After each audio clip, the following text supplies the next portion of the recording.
everyone. Today we're going to do something a little bit different than our normal training. We're going to teach you how to create a Facebook group and use it for your family history.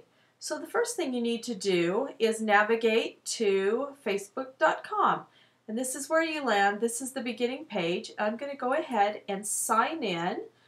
Actually, my name's already there. Autofill my password because I've used this quite a bit. Anyway, you'll want to put in your email address and your password and click on log in. And this is my Facebook page. Yours may look slightly different, especially if you're just starting, but we're going to come on over here to the left hand side under groups. We're going to come down to the little icon and the little note that says create group. We're going to click on that. Now I've decided that I want to create a group for the Rodney Peck and Thelma Davis extended family. And the people that I would like in my group, I'm going to go ahead and start with my kids. Let's start with my son, because I know he's on Facebook. My daughter's on Facebook. My husband's on Facebook. You see how it goes. And you can just start clicking in anyone that you may know that is on Facebook. Now, one thing too before we get started, if you don't have a Facebook account, don't be shy. Create one. Your grandkids will love you for it. Believe me, my mom gets to see lots more pictures of her grandkids and her great-grandkids on Facebook than she ever would any other way. And if you don't know how to create an account, go to YouTube and search create a Facebook account. Or even better, call one of your grandkids and ask them to help you out. They'll be thrilled to help you out. Okay, that was my little disclaimer. Now we've added a couple of members to the group.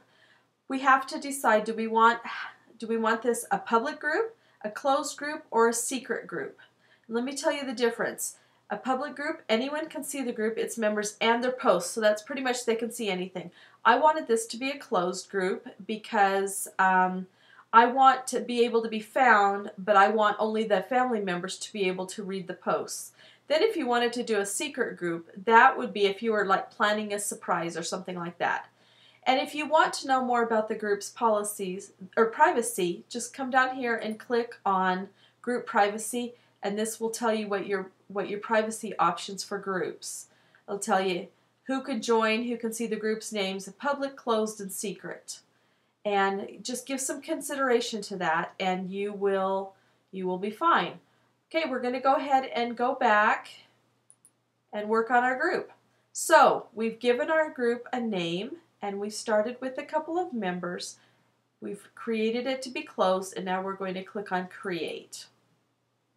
Okay, next I'm going to choose an icon that's going to just represent this group. And as I look through these, they're all kind of funky looking, but I like this tree. So I'm going to go ahead and click on the tree and say OK. Okay, I'm getting there. The next thing I want to do is I want to add a description. And I'm going to describe why I am creating this group. So I'm going to put this group is, and you can be really eloquent however you want to do this. This group is to keep the descendants of Rodney and Lucille Peck close across the miles. Definitely needs some wordsmithing, but you get the idea. Go ahead and we're going to click save. And I think I will add a photo. Up here on the top it says personalize your group. I think I'll upload a photo. So I'm going to go ahead and choose a photo. Actually, I'm going to come over here and upload photo. And I am going to pick one of the photos off of my desktop. And I'm going to go with this one. Click on choose. And we wait for it to load. And we're going to leave it at that. We like that. And there it is. Now, it says at this point your group information is 100% complete. You can always look at tips. You can look at different things that you could add. Right now, we've got 3 members. If you look right here under my grandpa's cute little mug there, we've got 3 members. And we can keep on adding. All you need to do is click on add, and I know that I have cousins out there. I would just start typing their name, and their name, because they're on Facebook, would pop up. I'd hit add, and then I would close. So that was a real quick way to show you how to add a group. But let me show you how that has worked in real time, or how it has worked over the last few months. My husband started out and he created a group, and Melick Family Reunion, because since we live out of state from all of our family, we decided we were going down there, we were going back to Ohio and Kentucky for my son's graduation from University of Louisville this past May.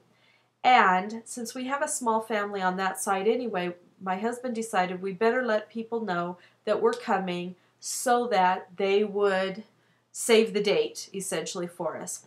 So my husband created this group, and he basically just did what we did. For pictures, he added a bunch of little pictures up here at the top. It's kind of fun to do different things with it, but here are the comments that he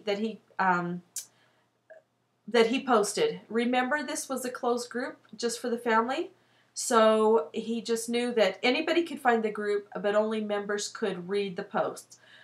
So here was his first comment. Just want to make sure that everyone has Saturday, May 17th on your calendar for Melick Family Get-Together at Chris's house. We are finalizing plans for our trip and looking forward to seeing everyone. Rayanne and I will be flying into Louisville, if you really want to get it right, on May 8th for Cam's graduation, and then we'll probably head to Ohio on Thursday, May 15th, and stay until Monday, May 19th.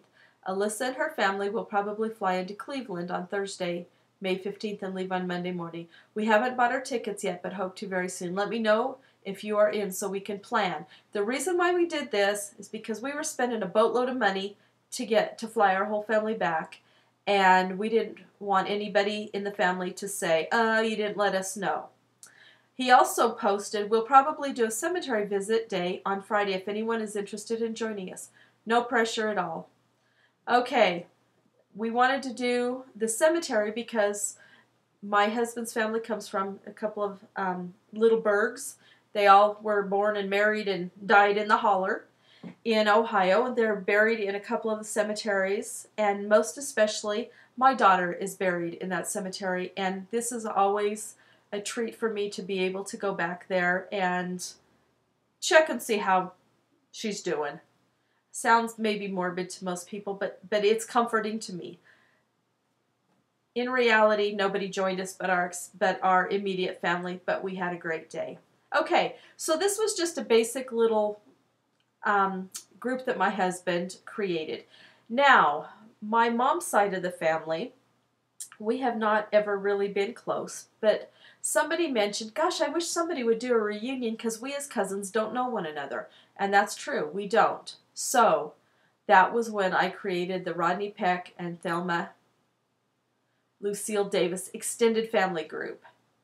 And this is, let's go way back here. I'll show you where it started.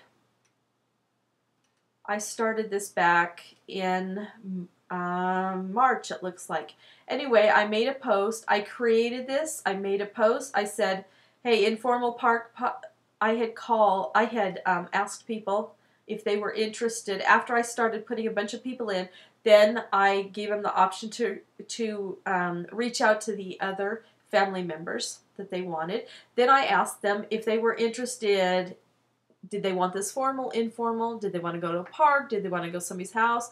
Did they want us to cater? Yeah, I knew that was an option. Or potluck. So at this point in March 28th, it was informal, park, and potluck is winning. If you have an opinion, you better take the time to express it. I wanted everybody to know that if they didn't let me know, they were going to get what I planned. Then as we go up here, March 30th, I just updated the description. did a little bit of begging here on March 28th.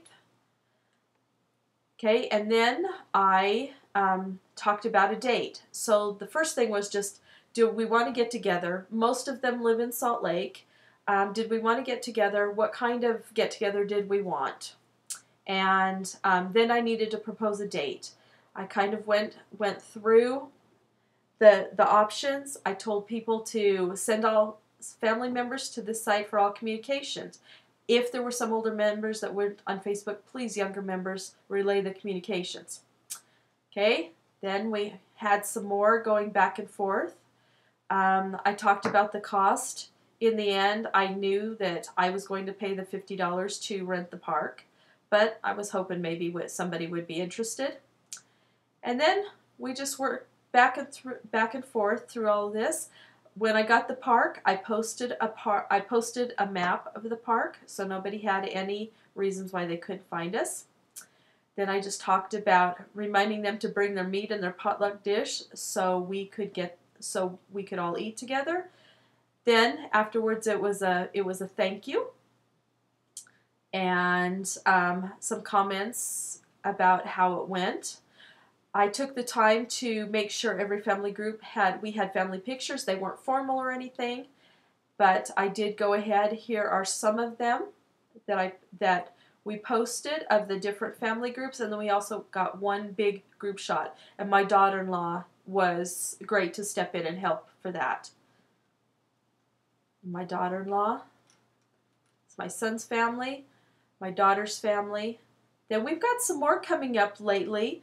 That has nothing to do with the reunion, but here is a contact of my cousin and asking to know if we know anything about this person. And that was very interesting. I wrote back and said, hey, you know, your dad and I had a phone conversation about this person. I gave him a phone number to call in Linden.